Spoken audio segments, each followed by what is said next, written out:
Um, any additions or changes to the agenda? No. No. Okay. How about approval of the minutes? I think there were some changes coming. Is that I think Lauren emailed. Yes. Peter Youngbear had? Yes, I'm looking for that email. It was, hold on.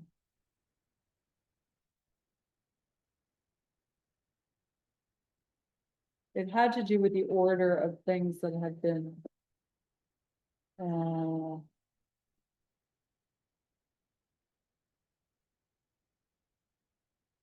Okay. So he quoted the minutes or the highlights from the minutes.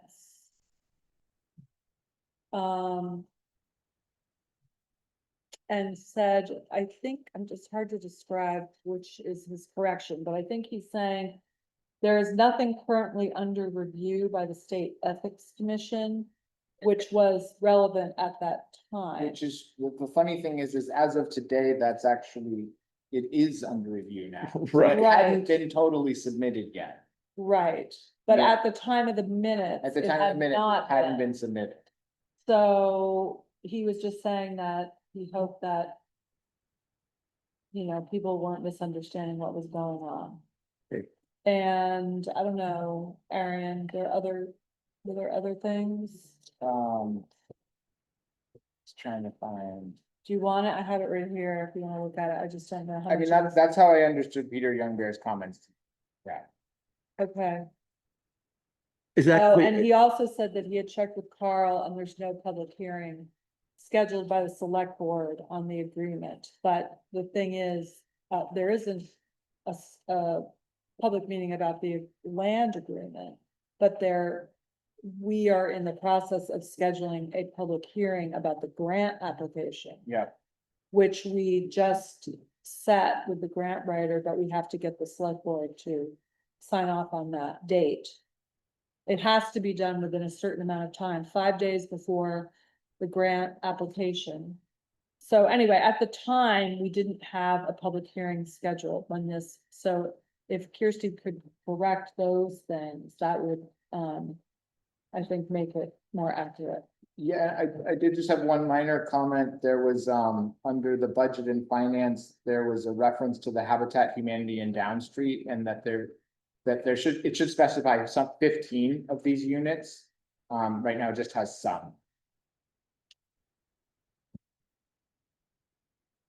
So, Kirsty, is it possible to make these amendments and quickly enough for us to vote on an amended minutes? I am typing up what I was thinking I would put in it, and I can pull that up in a minute. Okay, that's reasonable. Well, Go back to that. yeah, well, let's come back to it. In the meantime, let's see if there's any, we'll let you do that. And if I doubt there is, but if there's any, is there any public comment?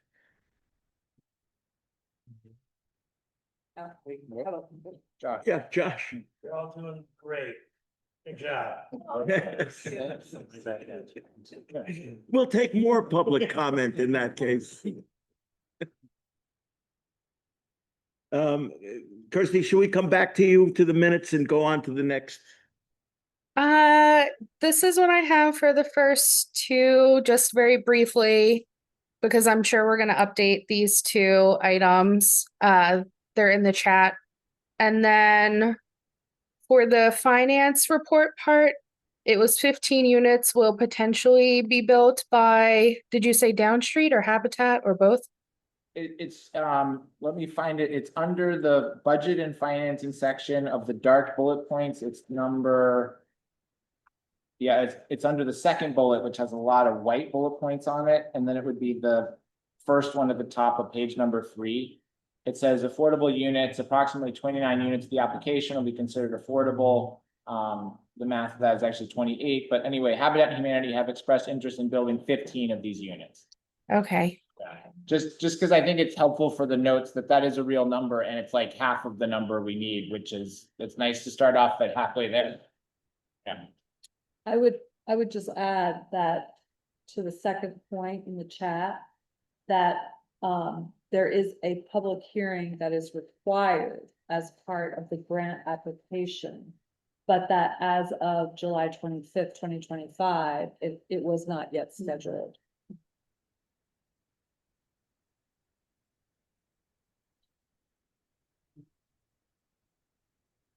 Okay. Just so people understand.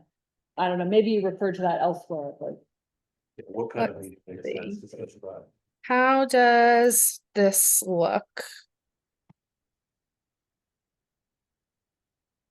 yeah, I would just say as yet or something. There is no public hearing scheduled as yet. Yeah.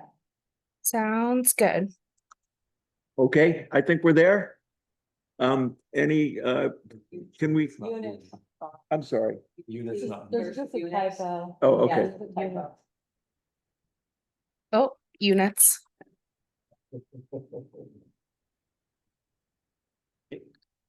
It is Oh. Habitat for Humanity and Down Street. Oh, I'm sorry. affordable unity, yeah. Yeah, It's both I see. it's both of them together. Sorry. Oh, It's just like the worst committee writing a sentence. So no, Yeah. no, it's okay. I meant affordable units. Okay, so that's where it's at now. Okay, are we okay with the, Yes. to approve the minutes as amended? Is anybody not okay? In which case we have unanimous consent. Hearing none, we have unanimous consent. Thank you, Kirsty, we appreciate it. Yeah, no problem. Okay, number 4. So we submitted the community development block grant pre-application. And we had some discussion about what changes might come in the next iteration.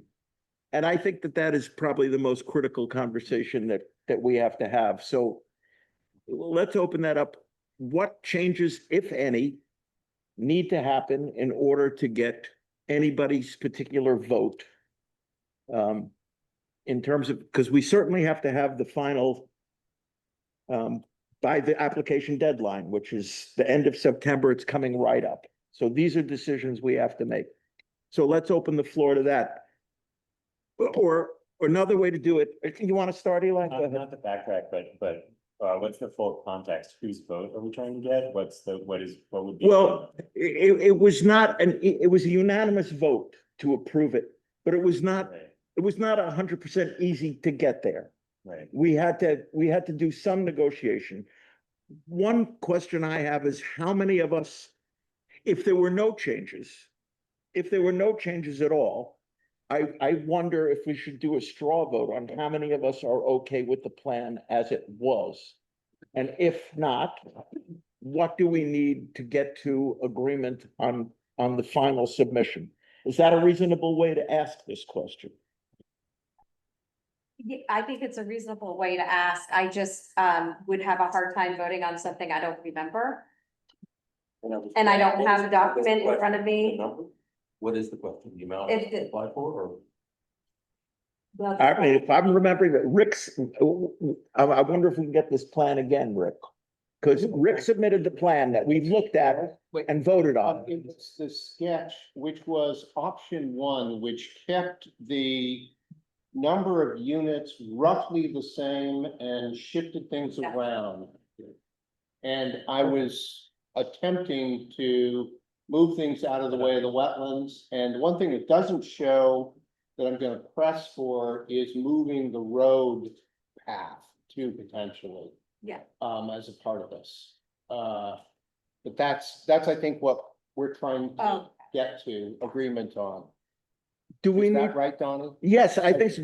Do we I need can to? pull it up. I can pull it Yeah, up. and put it I up. think we need to see that plan so that everybody Yeah. can refresh everybody's memory. Is that it? and I thought Sorry, I there were didn't put- things that needed to happen. Like there were changes that needed to happen. We agreed on that particular plan for the pre-application. That is and correct. I believe there were some things that that did need to change before it was for the final. I'm not clear what those things are. Okay. Let's look at, Yeah. let's look I'm and see. thinking that there is, maybe not, I didn't hear so much changes, but there's development that needs to happen based on that revised concept. Yeah. Does that meet your understanding I this? think so. Okay. I mean, will be interesting to see the Same old sketch again? same old sketch Remember it? again Yeah. and, from couple, it feels like about a month ago now. And it was. Yeah, so, sorry, a lot has happened in my world between now and then. It didn't happen.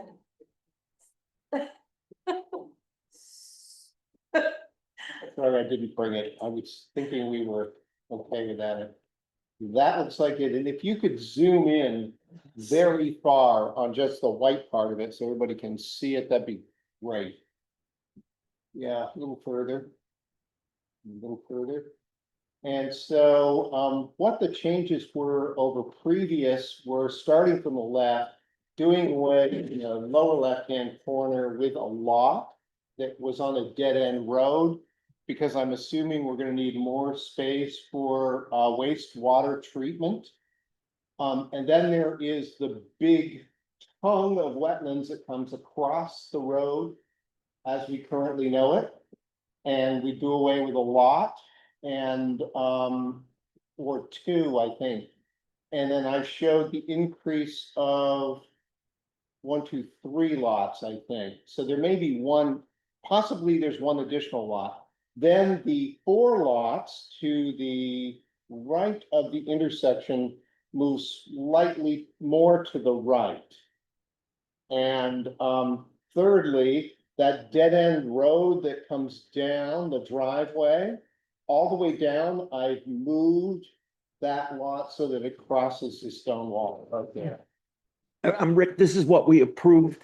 This is what we looked at last time exactly. I'm just giving a refresher. For clarity, though, what was submitted for the drawing packet for the preliminary the pre-application was the original drawings as done back in February, because we didn't have, because we didn't have, we hadn't made any modifications of those in a formal drawing set to Okay. accommodate the So wetland this would change. be the change This that this I is was the change, thinking but of. this only exists as drawn in pen by Rick right now. It does not exist in like a design Right. set that the other ones did exist in. Right, and that's part of the engineering. That's the That we- development that if everybody is okay with this, I think this development ought to happen. So that's more consistent with the rest of the packet. It takes care of the wetlands issue, keeps our numbers roughly the same. And in addition, I think we're gonna, as I mentioned, try for the road move. Yeah. Now that it's a class 2 state wetlands. And then also add some other, I'm gonna call them amenities, because that's the word that's been used, although I don't know that we really see them that way. Paving the roads, possibly doing sidewalk, doing underground electric, so that it's a more robust infrastructure for the community over the long term. And I think maybe even some landscape or potentially some better connections to each of the lots. That may actually be able to be funded, and we're looking into that currently. So how big is the lot that? A little louder, Vicky, on the please. Right side, The down the bottom, bottom one where the arrow is. yeah, How big is it? yeah. I don't know. I I don't know was Vicky's curious. story. Oh, sorry, I was just curious in reference to the size. It wise, it looks kind of big. Yeah, it does, I was just curious. and it's probably would be a popular lot. A lot of the right-hand side is in wetland buffer. So So it's really kind of hanging out by itself, because it's nothing in front of it, right? that's correct. So is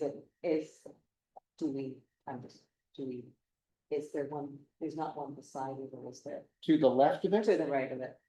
to the right of that lot is wetlands. So that's the buffer right there, Vicky. Right. So that whole slug going up through with dotted lines Yeah. where I've shown it part of the lot, it's actually within the wetland buffer. So people can't build on that, but they can own it.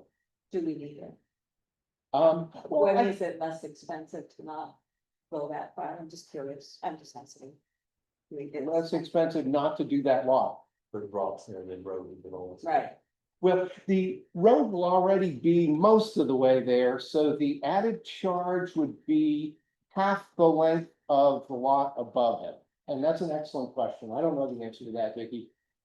It's, you know, it is potentially a bigger and nicer lot.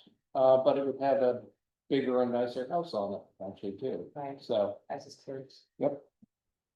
So excellent question. I don't know the answer to that, just, but it is. And it doesn't have to be that large. We could shrink it over from the left-hand boundary.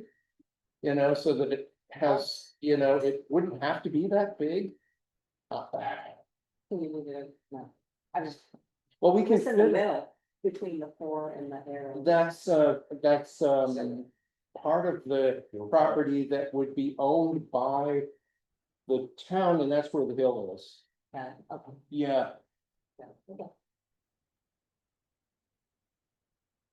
I think this, so, okay, so in order for it, everything to be ready for the actual application, this needs to be drawn up and engineered with the additions of, in the numbers for the, paving, the drawing as is current, like this new rendition. I think that makes a more Yes. complete. Yeah.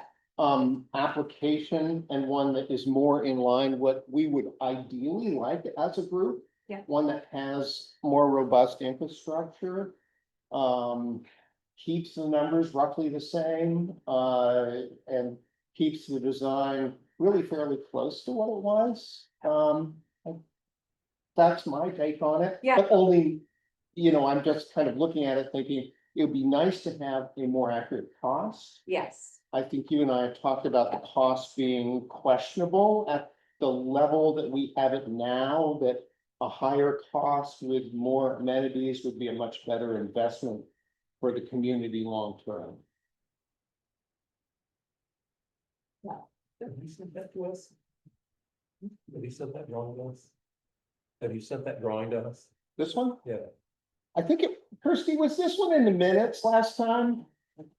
Was it what? Oh, in the minutes? I asked Bob Fancher to post all of them. I think he did. I think you are very good about making sure that I do my job, Kirsty, and so I kind of think you wouldn't let me off the hook, but. Anytime, Josh. Let me Just chime in. see. What? To make sure I had access. Yeah. Okay, Josh? The other was this. So that lot at the end of the dead end road that is behind the natural hill feature, It is on the East Hill Road side of the Natural Hill feature. so that looks like a really nice lot. One of the things that we don't have to make every lot affordable. that's right. 70%, I think. Really nice lots, and being next to the hill is like that's the best lot in the whole kit caboodle. Like, you know, you wanna make sure to put some like nice ones in, because part of the thing is we want the revenue to be like, you know, robust. So when you think about cost, yeah, maybe it's cost to have that, but benefit is it. That's worth a lot. And confirming that drawing set, there's multiple pages there, because there were some other options that you discussed, and that is on the website, the town website. Under last meeting, yeah, it's there. So I'm gonna go back to my original question. What changes need to happen in order for us to approve this plan, if any? Move the road. That's the one that I wanted to make too, John, and I want to put that on the docket. I said remove, not move. Oh, remove, I'm sorry. I didn't hear you. Beg your pardon. Beg your pardon. There's a slight difference. It's like two letters. Yes. Remove, I think is, I understand. yeah, I but think there was, moving it, I kind of hoping makes things better. The other thing that I would like us to add to this process is doing wetland, and this is kind of one that I don't feel like I have my feet under me with yet, but do wetland improvement. And there has been some wetland improvement proposals made so that the wetlands are better than they are currently in terms of doing what wetlands do. but also I think they become more of a screen as we plant them up more. And so I think that's part of what I would like to add to this process. And so that would be the wetlands between this site and East Hill, and it would be the wetlands to the south of the site where the tongue of wetlands goes up into our site, down the sheet where it has been suggested that there is a potential problem developing for the village long term. So with permission, I'd like to kind of add that into the costing too. So Arian, what's our timetable in terms of having to submit a final plan? And in terms of the work that Rick is gonna do now? I mean, I have a sense that this, as it is, it doesn't seem too unpopular. I think we're there. But we want to take a look at some changes and take a final, what is our timing on that? I mean, I think, you know, from meeting with Karen Hatcher and Liz Curry, who's the consultant, and Josh Pitts was at this, Lauren and I and Josh Pitts had a meeting earlier today. It seems like people finesse details of the budget up until the last minute of submission in a minor way. Like the big pieces are sketched out early on, but if there's some minor thing, but we probably do want to have it, it was a proposal that was, the select board has been requested to hold a hearing for this because they have to hold one at their September 22nd meeting. Carl wrote back right away and said, looks good, but it wasn't clear whether that there may need to be some additional planning on part of that process. But I think we want to have everything kind of buttoned up by that date, which would be the 22nd of September. So working backwards, we want to get those drawings and budget stuff basically done as quickly as possible. And what I've heard from that group is maybe September 10th-ish. Our Yeah. group would be saying, okay, here are the costs. And here's what we think is a reasonable cost figure for that, those changes. And we meet on the 11th, I think, right? Yes. So that would, so I think that does mean that we want to have this pretty much buttoned up by by our meeting at the 11th. To get that to the grants group to probably do, you know, go through everything one more time and then present to the select board. And there's got to be a copy, I think there's a draft copy that goes to the town clerk's office for anybody to review. So we would have conceivably 2 more meetings before a final thing. I mean, the thing I want to guard against is, you know, and maybe I'm being paranoid, is I don't want to be going along, and then at the last minute, there's a roadblock that we didn't see. And people have some serious, I think that's why it's really important for us to get this out. And to know where we're going and know that we're moving ahead. So Rick, the changes, the main change I'm hearing is the road. Is there any other change that's major? On that road? Is it possible to bring to our next meeting a road, and we can have a tentative agreement at that meeting that this is the plan that we're agreed on, and we still have another meeting just to be sure that we're there. Is that a reasonable plan ahead? The road change has been drawn once as an addition to the previous thing, so I can bring it up. What I was gonna do is just incorporate that right in, Donnie, as work already done. Well, here's if another, possible. can we put in the road will either be here or here? Do they care? Is that detail? I think, That's what- I think two things. One is that, the Liz Curry, the consultant on the grant has said that there will be an acknowledgement from the state implicitly that we will submit a proposal, but the proposal has not received final permitting authority. We have submitted it and had conversations with but things happen in the end. If there's some minor change that happens within the normal scope of permitting, that usually happens and it's not a big deal. And submitting it with the road blue, that road is gonna be more expensive than where it is now. So That's- might as well that's have true. it submitted with. Yeah, that makes sense. It's better and more, I mean, better In terms of the subjectively and grant, that's what I'm objectively, thinking. and it's more expensive, John, and I think Yeah. both those things Yeah. benefit us. at this So I'm point. just gonna ask him, so what has to happen between now and the next meeting in terms of what we need to look at for us to be on track to approve this whole plan? I think is, if everybody's in agreement about this, we just keep plunking ahead at trying to get to permitting for wetlands, which is kind of outside this group, Okay. that letter that Arian's talking about. And also a cost estimate. And so that would, probably our group would circle around to try and get that figured out and bring it to this group. Okay, good. And that will probably be later rather than sooner, Donnie. This is, the engineer is back from vacation but sick. And so that's a lovely combination. And I can meet with him next Thursday and that kicks off all of what we're talking about. So Okay. I may have to cut some corners here and there. Okay, I think we're good then. Okay. I think we're, Wait, Eli has. I'm sorry.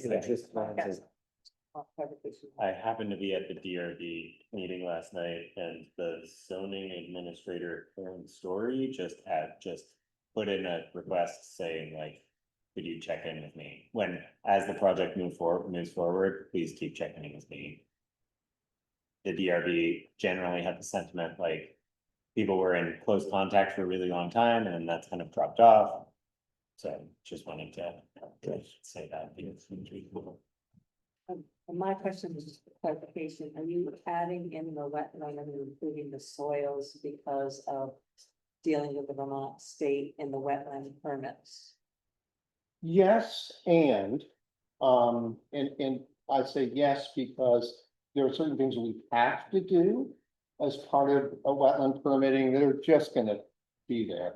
But then I think there's some ands, and one of them is that I think it potentially improves flow off the site, which is to the advantage of village, and it may increase screening from the new neighborhood. And there has been, just, I believe there's something on wetlands coming up, but there's been some discussions already with the state on besides redefining it, and how those current discussions are going, does anybody know? For the wetlands? They were good. We asked the question, if this is not federal wetland, which we are reasonably certain it's not, and this is class 2 Vermont wetlands, is this permittable? And we got a fairly direct no, as we had it before. In other words, what was there before? And so these changes are designed to take back to Vermont wetlands to say, do these meet with a more permittable direction? All right, thank you. Okay, Josh? I just had a question about the design of the roadway. In conversation with, Michael Bingham, the road foreman, he's expressed that his preference would be that the roads be paved, given the, the maintenance required and the close proximity. Long-term, it's going to be much cheaper for the town to maintain that in a paved state versus a non-paved state. And however, like, I understand that would add cost, but some of the things that we're in the process of building out a nascent asset management plan for the whole highway department. And so there are like places where the outside of kind of the direct scope of what is getting created, like the town could change some of the could move around some of the ranking of when things get done in our newly minted asset management plan to be kind of supportive and of the needs of that project regarding like stormwater drainage. Because there are components that need to be maintained and upgraded that are adjacent to that anyway. And the difference, since it's required for part of the programs for sort of the typical way that we get grant money for the highway through like the Better Roads program. Like these upgrades that we're gonna have to do anyway, the difference between maybe a plan upgrade of like something to 24 inches, 36 inches is minimal, and if it, so like, in it, playing off some of the things that might look like it's part of what you have to kind of come up with the money for, may be able to be paid for by these sort of planned improvements kind of in the area surrounding that. So that's something you may want to take into consideration. So if I hear what you're saying correctly, Josh, I'm gonna just go down Main Street and say that there's probably undersized stormwater there, potentially. Pick any road. Okay, and that if we were to not deal with all stormwater on site, but rather feed it into that undersized system, potentially that's gonna be upgraded anyway. Like if, because some of it has to do with like impermeable surface and acreage and flow is kind of how they come up with that. Like, if we already have a plan to upgrade like components along Main Street, along Braemery Street. Some of that goes across Hudson Avenue. These have been raised as concerns. I went and reviewed like the data from Central Vermont Regional Planning, because they did a survey of that. They did a survey of all of the culvert systems we have. And, and so some of those are slated to be dealt with within 5 years, or actually one of them immediately.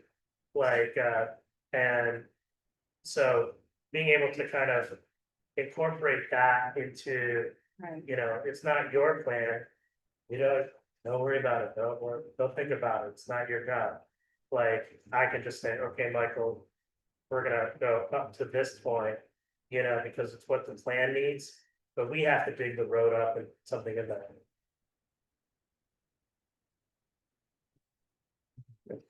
Josh. Gonna go move on to work group reports. Rick, you're up first. I think we have already kind of gone through a lot of it. Yeah. But got a sense of the timing of what we need to do and reaching out to engineers. We'll reach out to the cost estimator, and as soon as I have at least a little bit of an idea of what Paul Bovier, our engineer's schedule is, I plan to maybe reach out to the wetland a person again, Laura, and ask her when she could meet with us again. Would it be helpful just to show those two road, I found the document I was looking for, just to show the two road options that we're talking about? Are folks Yeah. familiar with Good. those? I'm very familiar. John, I'm sure is very familiar with this, but maybe not. So the way the road was originally drawn and discussed is this, which cuts, pretty close to John's house. And, so this is how the first drawing was done, and this was drawn, to sort of minimize, wetland impact. Particularly, and I think we're getting a little more pushback from the feds than the state, was my impression on that. So I'm gonna stop the share and share the next one. So this is how it's changed. So this also comes out particularly between two houses, which has an additional nice thing that it's not like it's coming out right in front of somebody's house. But it does eat up a little more wetland area. I don't know how to share two things at the same time Yeah. on Zoom, so I can't go back and forth too quickly.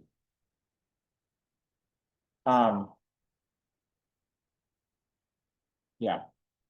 Questions? It's moved to the north 80 or maybe 100 feet at the most.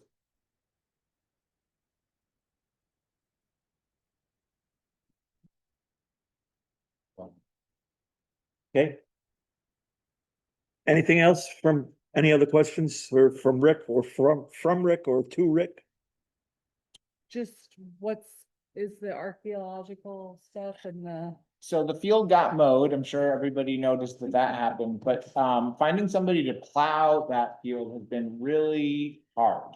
So if anybody knows somebody with a tractor, there's a lot of people with brush hogs, there's a lot of people with rototillers, there's a lot of people with all kinds of equipment, but finding somebody with just an old-fashioned plow and a harrow seems to be a bit of a thing. So if anybody knows somebody that has that, that would be appreciated. Okay, budget and finance, Arian, Lauren, who's leading off? You want me to take this one? Yes, please. So the select board did vote yes on the 150K loan and approve the documents. There are some slight additional steps. I guess they're waiting until the execution of the purchase agreement. Because there's some of that money that we don't need like right away. We just have to acknowledge that it's coming. So that we can spend against it, but from a cash flow perspective, we don't need to physically receive the funds immediately. They just need to basically be approved. You know, it's authorized to be executed once all those little boxes have been checked, but it's moving forward. Land purchase option by the town, my understanding is that is moving forward as well, and that has been, it is as of now submitted to the Ethics Commission, and I think there are a couple other steps. Some of that is not fully transparent, moving forward. And the select board is also very aware that it needs to move forward because it's very critical that these issues be resolved by the time we submit for this grant application. I think Karen Hatcher has been very focused on reminding the select board of that. And there was some friction at the select board meeting around that very point, that we're under a time press. And I think more than one person was uptight. So if that gets missed, it appears there is perhaps a whole other second round that you can submit, or not? Is it great, but this looks this way? No. We'll submit it even without the agreement, I guarantee. There's no reason not to. Well, but But we've been told, disqualifies we've been it. told by ACCD, like who manages this, that if it does, it's sort of like a threshold criteria. It has to That be if negotiated. this is not ironed out on the front end, that don't bother sending it, basically. Which it seems like there's a lot, it seems like there's a lot of like, here's the written criteria, and then here's all the other information you need to know. It seems like it's pretty salient as we keep finding out. So that's, and that's also, Pat Moulton has emphasized that point as well, that this needs to be resolved. Walker's not here, but I can touch a little bit on this. He and I had a good conversation, and this is more for our, shifting from funding scenario plan A, which is this grant, to funding scenario plan B. If we were to move in that direction, because we didn't get this grant, pursuing the state revolving loan funds for drinking water and wastewater would be a good opportunity, as he and I have dove into that a little bit more, because not only does that offer low interest financing, but some of the financing is both, and Josh Pitts maybe could comment on this because he's borrowed money as the wastewater commissioner. But not only can some of the financing become forgivable, it's financed at very low rates, like sub 2%, and they often will grant you the engineering funds to do it. So, the consideration, and this is something that, not that we have to deal with right now, but something that I think we will, if we don't get this grant, we'll need to look at, where we would say, we may break out the water and wastewater portion of this project from the other development engineering, because it will be more financially beneficial to do that. So I think when we are developing our plan B, that becomes very relevant, which I know everybody wants plan A, but thinking about plan B, might make sense to break that apart as a separate project and finance that infrastructure differently. Just like quick top line on loan forgiveness. Loan forgiveness, functionally speaking, is administratively easier than a grant. And I think is employed often by the organizations to act as kind of a little bit of a stick behind the carrot to like get you to make sure you do the thing, otherwise you're on the hook. So it's easier to accomplish the, to get the money, and it doesn't really like impact the operational outcome. But they do, that's the reason they do it. It's pretty common, and we used it for creating the water department's asset payment. And we got loan forgiveness for like somewhere around 60,000. So is the loan forgiveness typically for the full amount or part of the amount, or is it whatever their mood is that day, like? In the, no, like you, going into, those types of, water, funding sources for municipal water supply, like, I didn't hear who you're talking about, USDA or, This is with the state revolving loan fund.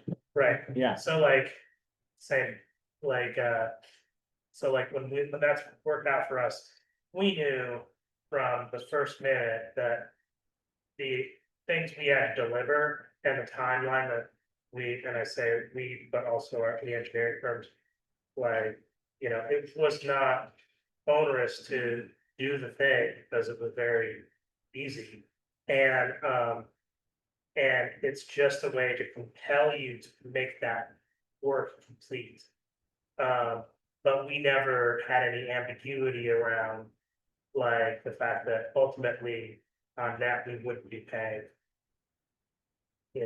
And that's not to say whatever program we may look at would be the same, but typically. Typically, they're pretty clear Yeah, you're on not what gonna they pay will as do long as you do if it. you meet these certain things, okay.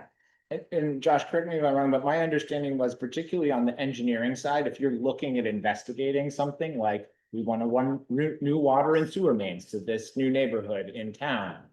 If you do the engineering study and it's deemed basically impossible, like there's no way you could ever do it, that would be like one of the forgivable criteria. And the other one is if it's deemed feasible, but for some reason you never actually get around to doing it, even though it's been a stated goal and all these other things, then you might be on the hook for that. Or if for some reason you never completed the engineering study, or even though they gave you the money to pay for it, these would be the circumstances in which you pay it back. So typically, most towns, they do the engineering, they get the money, they keep going with the rest of the project where they get additional funding for implementation, and then the engineering loan is forgiven once you go to that next stage.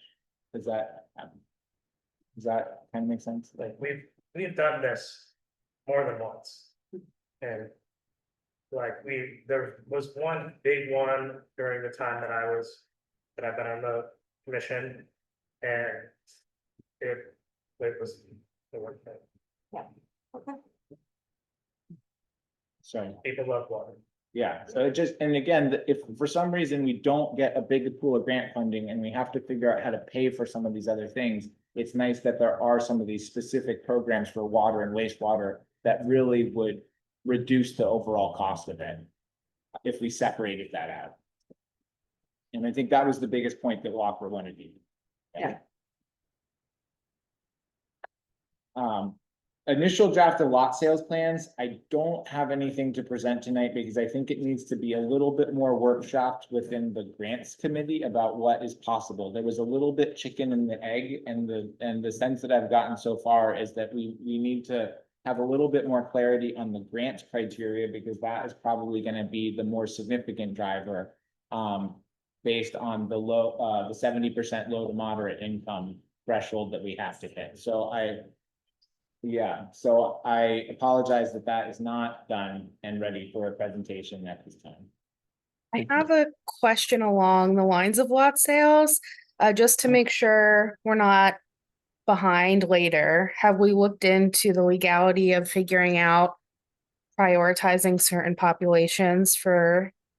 And that's the biggest, that's a great question, Kirsty, and the right now, it seems like because of this community development block grant, what we have to prioritize is that we hit that 70% at 80% AMI or below.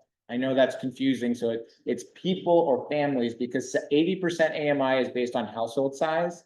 And we need to have 70% of the lots sell to that, which is 28 lots. I was more thinking for flood impacted people, for Vermonters, like those pockets.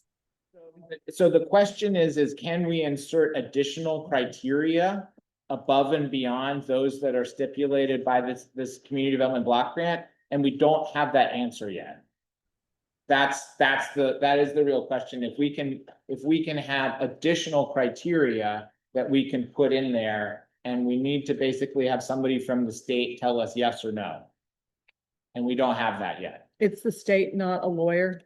The town No, lawyer? it's gonna be the grant, it's gonna be the ACCD folks, because that's yeah. where all the questions end up, like everything else has gone to them and then Right. come back. So I think my sense from the committee is that there's interest in that. There kind of has been interest in that in the beginning, but it is possible that we may be limited due to this grant criteria on how we establish that. Arian, is it possible to, if that's not a viable option, to ask the question about creating a, financing vehicle outside of the grant that might do that? That's a great question. I know that, it came up many months ago in a conversation that we may end up at a point where we can't say we're prioritizing certain people, but we could say we're providing these incentives to certain people. And that the framing of that, could, and while it sounds sort of nuanced, actually may be pretty material. And so I think that's a good question, Rick, about what we can do there in terms of, can we facilitate some of those purchases with certain incentives based on application criteria that we would develop, and that may be a way of getting at that a little bit. So I think that's a really important question. Yeah. Okay, I think some of the John? data that Sandy and I collected might be informational, might provide an answer to some. Once the questions are. I think and I think having some of that data for the grant application to say, hey, we have this perspective by, like, that has been very well received, that we do have this pool of real people. It's not fictitious, it's not like speculative, it is like, no, here they are, and we have some data on the demographics of that. Yeah. Let us know when you need it. Yeah, I think it's just trying to, it's sort of like I feel like you keep asking a question and then realize you like didn't ask the question right, and you kind of like have to get more information. Yeah. Can I back up to the archaeology thing? I want to say one of the earlier meetings, you said that they wanted to plow next to East Hill instead of out where we're actually developing. So I've since received feedback from UVM that I'm gonna share another map. That we want to plow basically like this. Hold on.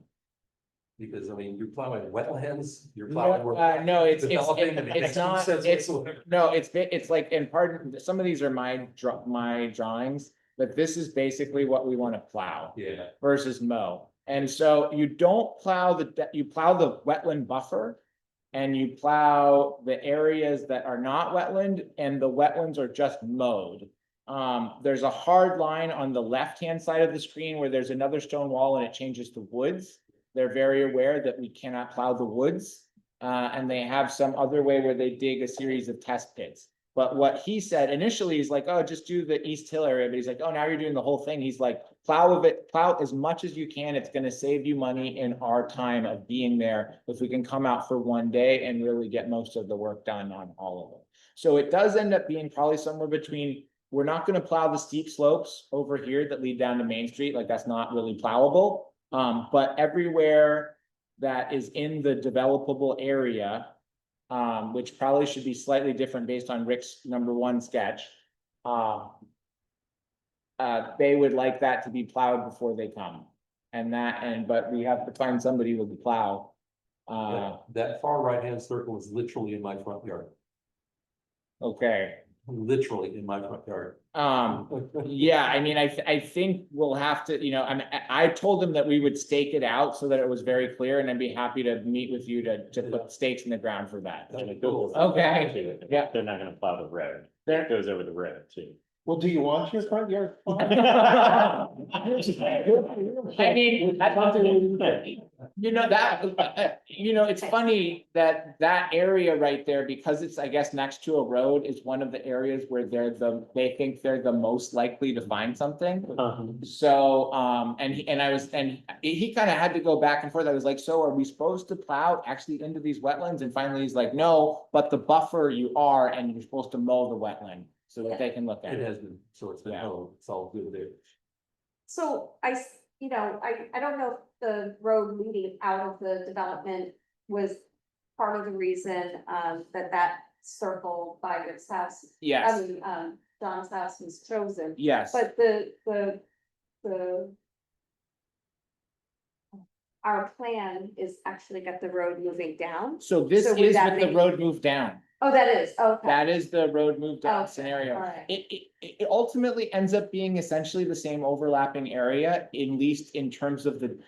Cause they wanna plow everywhere that soil will be moved. So for example, non-wetlands areas of the hill that are upland that we're never gonna do any digging in, like, they don't care. Like, we don't need to plow that. That's not gonna be disturbed. And Okay, it's gonna be, excuse me, it's even disturbed as part of federal grant funds. So like, if there were a private road out here to somebody's house, like, they don't need to see that. Like, that's irrelevant, even though some private person is going to dig up that soil. oh, interesting. Only the start that's disturbed as part of federal funding. Okay, Yeah. Because we've got an easement for part of what you're trying to plow for my water and sewer, and I have no idea how deep that is. Well, my understanding, I mean, I don't, you know, we're not plowing down like 3 feet or something, like, no. I think this is like, you just go over the surface, they turn it over, they disc it, and then we're supposed to get a good rain, which is like not really happening this time of year. And then they look at it.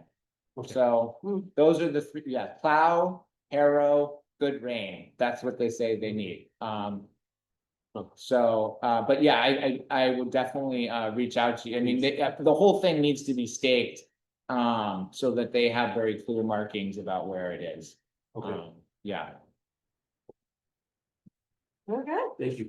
yeah. Okay. Eli, That's me. I think that, yeah, my main update, we do have some continuing conversation with prospective buyers. Planning a meeting to talk with one person. We offered like one-on-one consultation in the meetings. But I think the main thing that we've been focusing on has been the new home fair. And so we've got the posters up. And the website up and running, and so, yeah, that's what we've been focusing on. Trying to get, really, and not just for this project, but anybody who wants to build in central Vermont, resources to build. So if I will, send an email to everyone with the website link, and please, maybe should send the poster too? I don't know. We'll send everything electronically, why not? And yeah, please share it widely. Yeah. Yeah. So I just want to comment, I saw the postcards, I think, at the Plainfield Forward community, and they looked great. And I was like, oh, Thank you, Ken. yeah, Yeah, it was wonderful. I think Tim was responsible. Yeah. But Eli, we have what, like 16 or 17 exhibitors so far? Great question. It was Yeah. like 14 or 15 the last time that we met. Yeah. And we have 3 banks coming, I believe. Yeah, We have Union Bank, East Rise, and I forget who else. We have some independent builders. We have Down Street Housing coming. We have Habitat coming. So it's a pretty good group. And we're having to borrow tables from Goddard. There's gonna be a lot of labor involved in this operation. So if people can possibly be around to help out, that would be great, especially during the load-in period and the load-out period. I'm not quite sure exactly how those tables are getting delivered. There's a lot of logistics that have to be worked out. And we're doing a lot of publicity. We have a strategy for posting on Front Porch Forum. And I believe I have a list of places that Sandy's planning to do some advertising.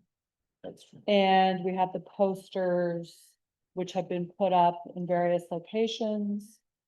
So I hope, and we're also being promoted through Old Home Day and through their material. So, hopefully it'll reach people.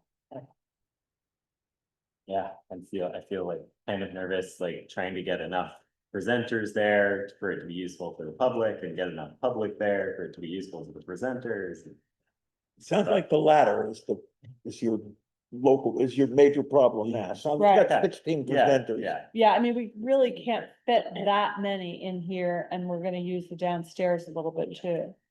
So, yeah. And you can come too, if you wanna, thinking about building something. What time do you think you'll want help, or you think maybe Great question. you may know that once you have more of the logistics? I think it's noon. Noon is gonna be the time that we tell exhibitors, folks coming in, bringing in their materials, but I assume they'll show up anytime between. Do you know what time the one. parade is on that day? It's 11, I think. That's Yeah, good. we've been coordinating with them, but there is one overlap thing that we could not avoid that's happening at 1 o'clock. It's some kind of a circus act or something like that. But we have advertised to the prospective buyers that they could come in at 1 o'clock before the general public. Smart. So that they can really talk in depth with these exhibitors.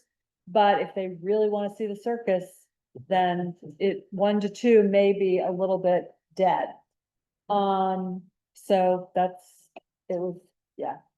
So, yeah, for help anytime that morning, maybe 11, just to get the tables up here, but yeah, help you with that. Most of the mornings.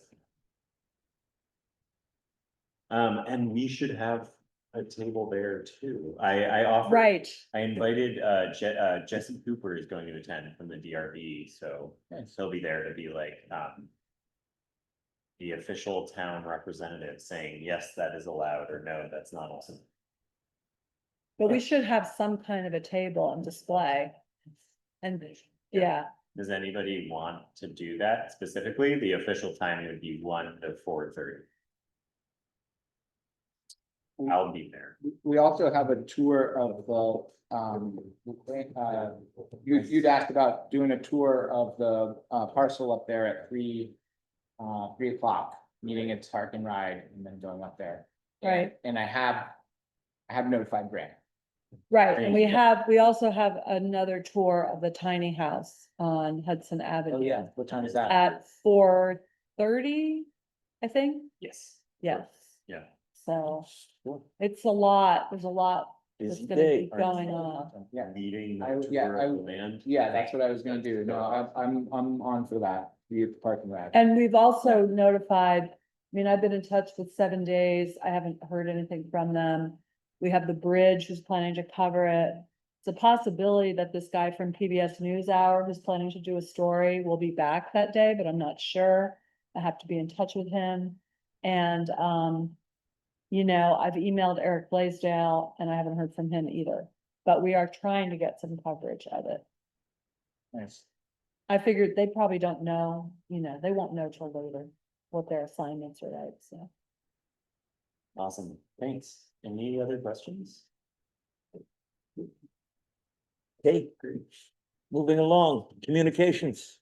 Okay, so, I just wanted to note that we did circulate the pre-application to everyone. I hope everybody was able to read that and look at it. It's quite interesting to see the process that we're going through. We've been meeting frequently with this small grants group, which includes Liz Curry, who is the consultant that we hired through the READY grant from the Vermont Housing and Conservation Board.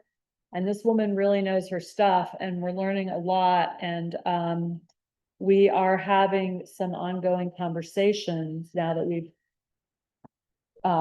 submitted the pre-app with the Agency of Commerce and Community Development that wants to ask us, basically interrogate us, I think. And so that has been sort of a learning process for me in particular, because well, as we noted earlier, one of the requirements of submitting the grant application is that there's a public hearing. The public hearing is really hosted by and run by the select board. And I think that the other thing is that it has become clear that really it's Karen Hatcher and the grants committee that is probably the most knowledgeable in terms of holding any kind of public information sessions.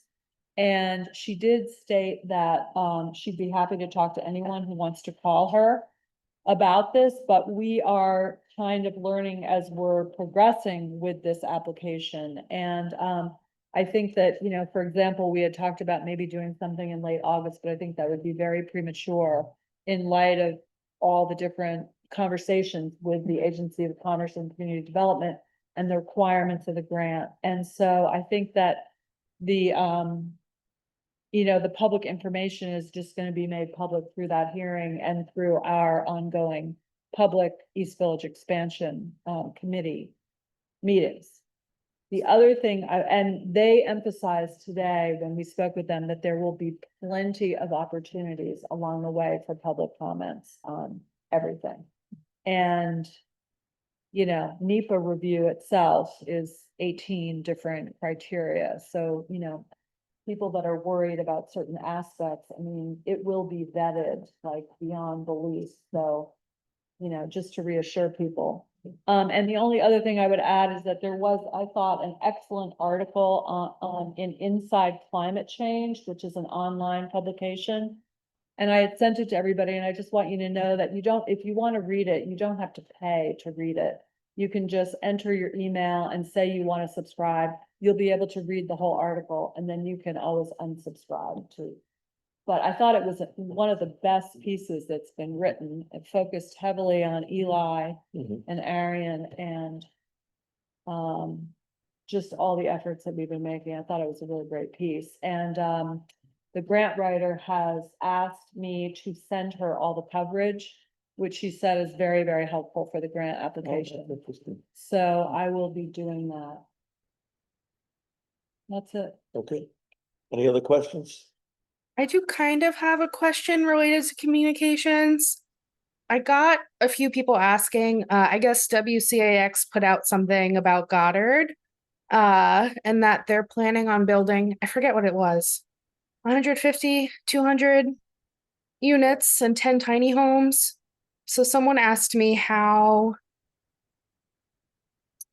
are we communicating with them at all? I was asked, why is the town taking this on if Goddard has commit to those housing pieces? And I'd love to know how we're responding to that. Josh? So if you look at that article, it says that Mike Davidson was unavailable for comment. And they don't cite who said 150 to 250.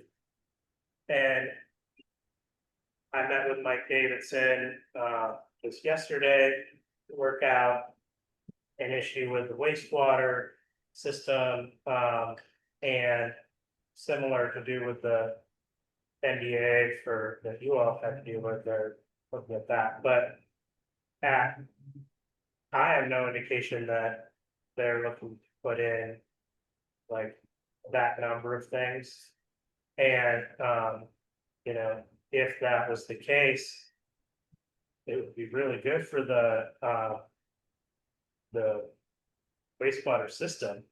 But that's just, I think that's just hearsay. I haven't seen any like hard evidence that they're doing that, like, and they have you know, they have the buildings they have, and that's, you know, in terms of the water wastewater facility, they have a pretty decent allocation that's about that carries over from Goddard College.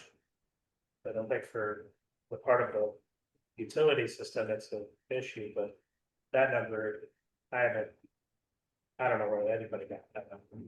Yeah, I mean, there have been a lot of rumors about what's happening over there without a lot of hard data, and I don't think that they've been in touch with the select board or the permitting, Karen's story about, any kind of permitting formal announcement of this. I mean, I had heard sort of through the grapevine, and I do know several people who work with Mike, that they were thinking about doing like 10 tiny homes or something like that.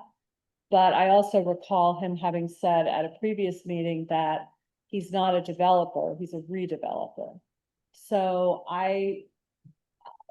until there's more firm information, I think we have to just progress.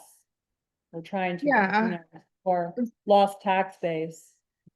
So once we have someone come forward with confirmed information, we would be willing to talk with them to make sure things are good. But for now, nothing's confirmed. So there's nothing for us to be doing. Is that right? Yeah, and Okay. specifically if someone asked me the question, why are you making this effort? Why are you donating this time to the town? If the housing that we lost might be recouped by the Goddard effort, my response would be, the more the better, do both, right? Like, try everything, see what happens. Charlie Cloud Bill, do you have a hand up online? Oh, no, that's just. Oh, that was okay. the mouse. I thought that was Okay. a raised hand. Also, just for clarity, there's no way in which these two projects are in conflict with each other. If there were additional housing, whether it was rental or ownership up at Goddard, there's no limit to the wastewater. There's sort of no there, it seems, in terms of people coming with this leading question. There's no problem that we know of, correct? Other than selling lots. Well, Right, right. Yeah. Competition, I mean, that's. And I would say especially selling lots within like the constraints imposed by the grant. But, yeah. Yeah, that's an excellent point. Mhm. But I think the grant helps to make the lots more affordable. I think so too, yeah. So, So No questions. we're in a tight housing market. Josh? Yeah. I think this conversation is helpful because I think whenever something is put out there, it's great for us to be able to respond to questions that come up. So thank you. Josh? But let's also be really clear that to vary apples to oranges, what you all are talking about is owner occupied housing that is affordable, which is a distinctly different thing than a very large piece of land that is going to have one owner and is renting that to the residents. Yeah. There has been other media about Ledgeworks, the company which owns Goddard, recently about their rental like increase rates in the Upper Valley, Right. So I think that from a standpoint of like economic stability for the town and like having a vibrant community, we need owner occupied housing because I would not want to rely on a single person's company to build the vitality of the town. What I would like to see is people to do that collectively, and where everyone can have a stake in owning a piece of property, having that value to themselves, and then having the ability to use that as they see fit. And just to add to that, we're a little bit on a tangent, but I think it's a good one, is the owner. Homeowner. Wait, okay, my words are gone tonight, so forgive me, but home ownership is really critical to, if we really are interested in lifting people up out of, hardship. Home ownership is a huge step in that direction, and it's proven for years that's a valid way to move up the financial ladder. 100%. So Totally. I'm a huge fan. it's one of the reasons that people of color do not have as many assets Right. as people not of color, because of the intergenerational transfer of property that is owned by people. Right. Yeah. Anything else? I think we're at the end, folks. With no objection, we'll adjourn the meeting. Oh, my God. Well, Yes.